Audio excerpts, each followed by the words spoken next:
அஸ்ஸலாமு அலைக்கும் வரஹ்மத்துல்லாஹி தஆலா பரகாத்துஹு. அல்லாஹ்வின் திருப்பெயரால் ஆரம்பம் செய்கிறேன். Welcome back to my channel. Today's Quran verse.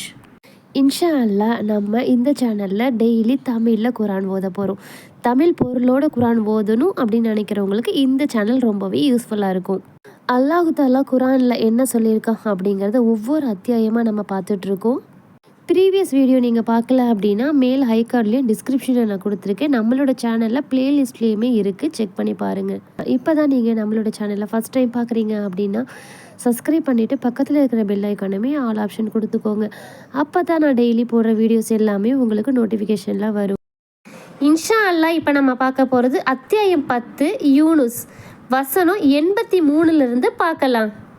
தங்களை ஃபிர்அவுன் துன்புறுத்துவான் என அவன் மீதும் அவனது பிரமுகர்கள் மீதும் கொண்ட அச்சத்தால் மூசாவின் சமுதாயத்தில் ஒரு பிரிவினரை தவிர மற்றவர்கள் அவரை நம்பிக்கை கொள்ளவில்லை. ஏனெனில் ஃபிர்அவுன் அப்பூமியில் ஆணவக்காரனாகவும் வரம்பு மீறுவோரில் ஒருவனாகவும் இருந்தான்.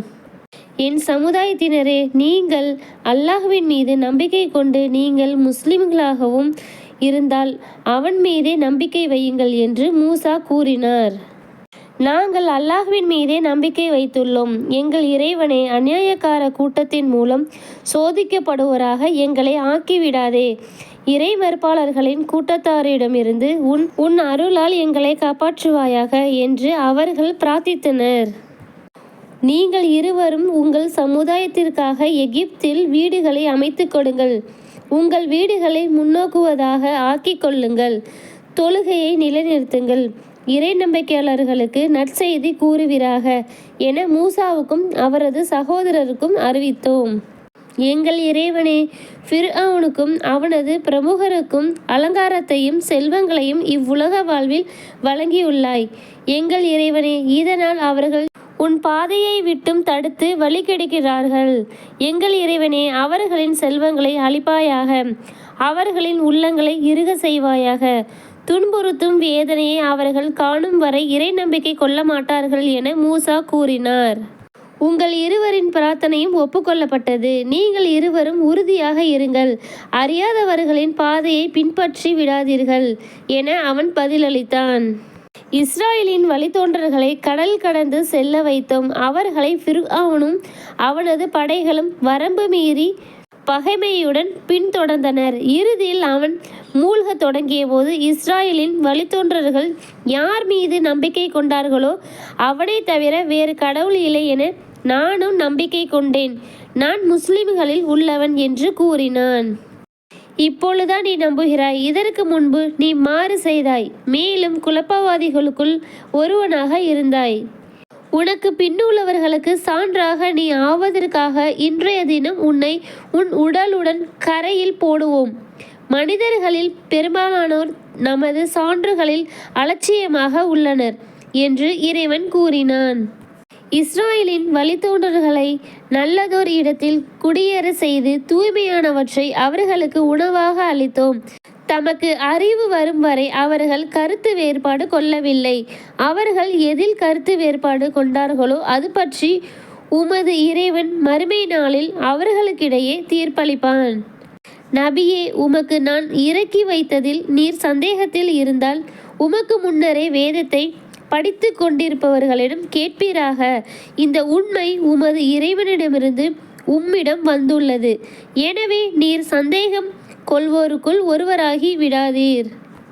அல்லாஹ்வின் வசனங்களை பொய்யென கூறுவோரில் ஒருவராக நீர் ஆகிவிட வேண்டாம். அவ்வாறாயின் நஷ்டமடைந்தவர்களில் ஒருவராகி விடுவீர். உமது இறைவனின் வாக்கு யார் மீது உறுதியாகிவிட்டதோ அவர்களிடம் சான்றுகள் அனைத்தும் வந்தாலும் துன்புறுத்தும் வேதனையை அவர்கள் பார்க்கின்ற வரை இறை நம்பிக்கை கொள்ள மாட்டார்கள். வேதனை வரும் முன் இறை நம்பிக்கை கொண்டு அந்த நம்பிக்கை அவர்களுக்கு பயனளித்த யூனுஸின் சமுதாயத்தை போல் எந்த ஊராவது இருந்திருக்க கூடாதா? எனினும் யூனுஸின் சமுதாயத்தினர் இறை நம்பிக்கை கொண்டபோது இவ்வுலக வாழ்வில் இழிவு தரும் வேதனையை அவர்களை விட்டும் அகற்றினோம். குறிப்பிட்ட காலம் வரை அவர்களை சுகம் அனுபவிக்க செய்தோம்.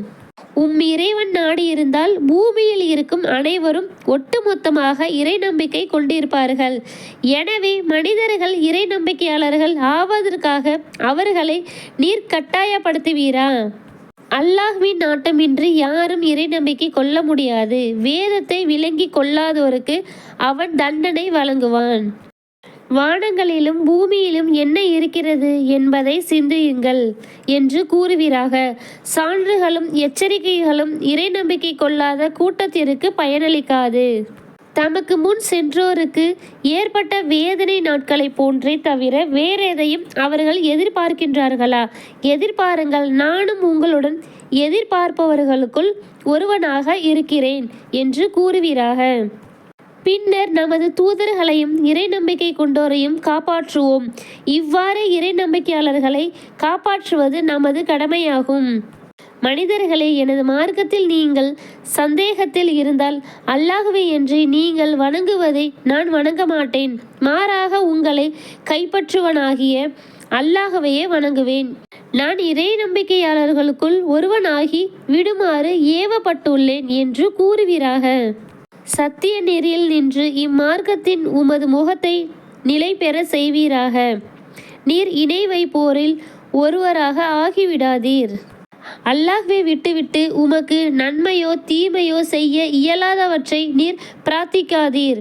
அவ்வாறு நீர் செய்தால் அப்போது அநியாயக்காரர்களில் ஒருவனாகி விடுவீர். அல்லாஹ் உமக்கு ஏதேனும் துன்பத்தை ஏற்படுத்தினால் அதை நீக்குபவன் அவனை தவிர யாரும் இல்லை. அவன் உமக்கு ஒரு நன்மையை நாடினால் அவனது அருளை தடுப்பவர் யாரும் இல்லை. தனது அடியார்களின் தான் நாடியோருக்கு அதை வழங்குகிறான். அவன் மன்னிப்பு மிக்கவன், நிகரில்லா அன்பாளன். மனிதர்களே, உங்கள் இறைவனிடமிருந்து சத்தியம் உங்களிடம் வந்துவிட்டது. நேர்வழியில் செல்பவர் தனக்காகவே நேர்வழியில் செல்கிறார். வழிகேட்டில் செல்பவர் தனக்கு எதிராகவே வழிகேட்டில் செல்கிறார். நான் உங்களுக்கு பொறுப்பாளன் அல்ல என்று நபியே கூறுவீராக. நபியே, உமக்கு அறிவிக்கப்படுபவற்றையே பின்பற்றுவீராக. அல்லாஹ் தீர்ப்பு வழங்கும் வரை பொறுமையை மேற்கொள்வீராக. அவன் தீர்ப்பு அளிப்போரில் மிக சிறந்தவன். அல்ஹம்துலில்லாஹ். இது வரைக்கும் நம்ம அத்தியாயம் 10 வசனம் 109 வரைக்கும் ஃபுல்லாகவே நம்ம கம்ப்ளீட் பண்ணிட்டோம். இன்ஷா அல்லாஹ் இப்போ நம்ம பார்க்க போகிறது அத்தியாயம் 11 ஹூத், இறை தூதர்களில் ஒருவர். அலிஃப் லாம் ரா. இது வேதம் நன்கறிந்த நுண்ணறிவாளன். இதன் வசனங்கள் உறுதி செய்யப்பட்டு பின்னர் தெளிவாக்கப்பட்டுள்ளது. அல்லாஹ்வை தவிர யாரையும் நீங்கள் வணங்கக்கூடாது. நான் அவனிடம் இருந்து உங்களுக்கு எச்சரிப்பவனாகவும் நற்செய்தி கூறுபவனாகவும் இருக்கிறேன் என்று நபியே கூறுவீராக. உங்கள் இறைவனிடம் பாவ மன்னிப்பு கோரி அவன் பக்கம் திரும்புங்கள். குறிப்பிட்ட தவணை வரை அவன் உங்களுக்கு அழகிய வாழ்க்கை வசதிகளை ஏற்படுத்துவான். நற்செயல்களை உடைய ஒவ்வொருவருக்கும் தனது அருளை வழங்குவான். நீங்கள் புறக்கணித்தால் மாபெரும் நாளில் வேதனையை உங்கள் விஷயத்தில் நான் அஞ்சுகிறேன் என்றும் கூறுவீராக. நீங்கள் அல்லாஹ்விடமே திரும்பி செல்ல வேண்டியுள்ளது. ஒவ்வொரு பொருளின் மீதும் அவன் ஆற்றலுடையவன்.